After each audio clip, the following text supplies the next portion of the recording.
नमस्कार, आप देख रहे हैं राजनीति 24 न्यूज। चलिए आगे बढ़ते हैं खबरों की ओर।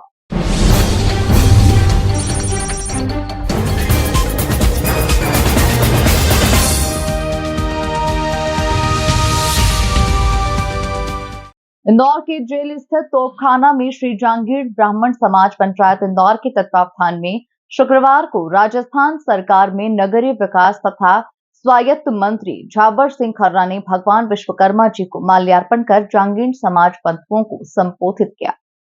मंत्री झाबर सिंह खर्रा का स्वागत अखिल भारतीय जांगीड़ ब्राह्मण महासभा के प्रदेशाध्यक्ष प्रभुदयाल बरनेला, समाज अध्यक्ष अशोक रोडवाल, पूर्व पंच बंसीलाल छिछोलिया, पंच बजरंग लाल जाला, बाबूलाल देमड़, जिलाध्यक्ष वीरेंद्र शर्मा, राजेंद्र रावत, दीनानाथ शर्मा, महेंद्र पवार, छाजूलाल जांगीड़, हरीश शर्मा, राजेश शर्मा, सुभाष रसूलपुर, महेंद्र रजोतिया, हेमंत जी पड़वा, सीताराम खोका, रमेश रजोतिया, कमलेश जांगीड़, योगेश जांगीड़, मुकेश बरनेला, मनोज सिकरोदिया, पुरुषोत्तम शर्मा, अशोक शर्मा सभी ने शाल साफा श्रीफल से श्री खर्रे का स्वागत सत्कार किया। श्री खर्रा जी के अलावा प्रभुदयाल जी बरनेला एवं महेंद्र पवार ने भी सभा को संबोधित किया। स्वागत संबोधन हेमंत पड़वा द्वारा किया गया। मैं सबसे पहले तो मंत्री जी को बधाई देना चाहता हूं कि हमने छोटा सा निवेदन किया था कि हमारा जो समाज है उसको आप आशीर्वाद प्रदान करें, तो उन्होंने सहर्ष स्वीकार करते हुए आज हमारे को उन्होंने आशीर्वाद दिया और समाज के जो कैसे आगे बढ़ाना है उसके बारे में जानकारी दी और हमारा समाज जो देश के लिए काम कर रहा है, निर्माण के लिए काम कर रहा है, उनके बारे में जानकारी दी और समाज की प्रशंसा करी। हम उनका तहे दिल से हार्दिक अभिनंदन करते हैं, स्वागत करते हैं और हम आगे भी ऐसी उम्मीद चाहते हैं कि वो हमारे को आशीर्वाद प्रदान करते रहें। राजस्थान में तो आपके समाज को प्रतिनिधित्व मिला है, मध्य प्रदेश में क्या कहना चाहेंगे? मध्य प्रदेश में अभी हमारा समाज को प्रतिनिधित्व नहीं मिला है। हम माननीय मंत्री जी से और अपने यहाँ के जो विजय जी हैं उनसे निवेदन भी कर रहे हैं और आगे जो पार्षद के चुनाव हैं या विधानसभा चुनाव हैं या लोकसभा चुनाव है, हम उम्मीद करेंगे कि हमारे को प्रतिनिधित्व मिले। इसके बारे में हम संगठन को एक साथ लेकर, पूरे समाज को साथ लेकर उनसे मांग करेंगे। सबसे पहले तो मैं हमारे सभी जांगीड़ ब्राह्मण सभा के सभी सदस्यों का धन्यवाद देना चाहूँगा, जिन्होंने अपनी योग्यता, अपनी मेहनत और अपनी क्रमशीलता से यहाँ अपने अपने क्षेत्रों में सफलता प्राप्त की है और इंदौर और मध्य प्रदेश के विभिन्न हिस्सों में वो अपनी योग्यता के बूते प्रदेश को और देश को आर्थिक रूप से आगे बढ़ाने में सहयोग कर रहे हैं। निश्चित रूप से ये समाज भगवान विश्वकर्मा, जिसे सृष्टि का शिल्पकार माना जाता है, उनकी प्रेरणा से नए नए आविष्कार, नए नए निर्माण करने में जुटा रहता है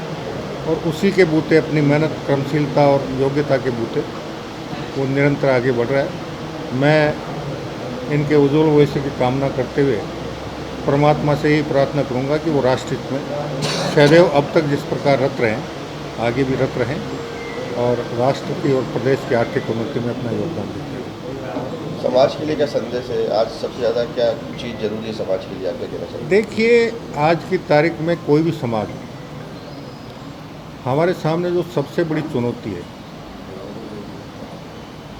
वो है संस्कारों की। हम किसी भी समाज के लोग हों, सबसे पहले इस बात पे ध्यान दें कि हमारी आने वाली पीढ़ी सुशिक्षित और सुसंस्कारित बने और जब वो सुशिक्षित और संस्कारित बनेगी तो आज के समय में पूरे विश्व में मानवता के सामने जो 2-3 बड़े संकट हैं, जिसमें जलवायु परिवर्तन है, ग्लोबल वार्मिंग है, जल संरक्षण की महत्ता समझने की आवश्यकता है और एक अभी आदरणीय प्रधानमंत्री ने गत साल जो राष्ट्र के 140 करोड़ लोगों से आह्वान किया था कि सभी अपने अपनी माता जी के नाम से एक पेड़ हर साल निश्चित रूप से लगाएं, तो ये एक बड़ी समस्या जो है, हमें ग्लोबल वार्मिंग को, बदलते परिस्थितियों को और आने वाले भविष्य में जो जल संकट अभी कई शहरों में उत्पन्न हुआ है, उसके लिए जल संरक्षण की दिशा में हमको तेज़ी से आगे बढ़ना चाहिए। और जैसा मैंने बताया कि अगर हम हमारे आने वाली पीढ़ी को सुशिक्षित और सुसंस्कृत बना देंगे तो वो इस दिशा में निश्चित रूप से आगे बढ़ेगी। जब हर साल 140 करोड़ लोग वृक्ष लगाएंगे, वृक्ष लगाने का अर्थ ये है कि प्रधानमंत्री जी का जो मंतव्य है उसको हमको समझने की आवश्यकता है। प्रधानमंत्री जी ने माता जी के नाम जो वृक्ष लगाने का आह्वान किया, उसके पीछे उनका मकसद है कि जब भी हम हमारी माता जी के नाम से पेड़ लगाएं, पौधा लगाएं, तो हमारे मन में ये भाव होना चाहिए कि जब हम अबोध अवस्था में थे, पेट के बल खिसकना भी नहीं जानते थे, उन परिस्थितियों में हमारी माता जी ने हमारी जिस प्रकार देखभाल की, लालन पालन किया, अंगुली पकड़कर अपने पैरों पर खड़ा होना सिखाया, अंगुली पकड़कर आगे चलना बढ़ना सिखाया और समाज और परिवार और दुनिया से रूबरू करवाया, वैसे ही वो पौधा जो हम हमारी माताजी के नाम से लगाएं, जब तक 4-5 साल तक वो वृक्ष के रूप में फलीभूत नहीं हो, हम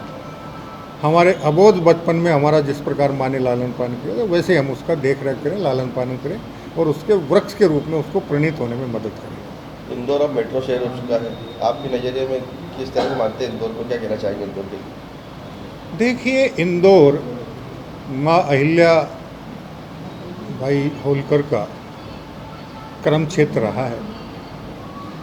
और उनमें जिस प्रकार सत्य, न्याय और धर्म के प्रति प्रगाढ़ता थी, उनमें जिस प्रकार का शौर्य था,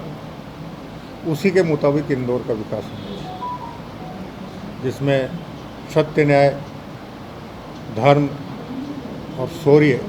सबका सम्मिलित मिश्रण होकर शहर आगे बढ़े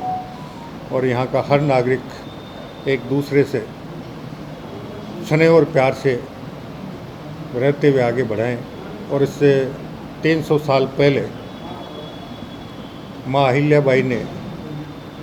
जो मार्ग प्रशस्त हमारे लोगों को जीवन के लिए किया था, उन्हीं के मार्ग पर चलते हुए हम इंदौर को एक विकसित और साफ सुथरा, तो आज की तारीख में भारतवर्ष में सबसे साफ शहर है, इसे और सुंदर बनाने में सब मिलकर सहयोग करें।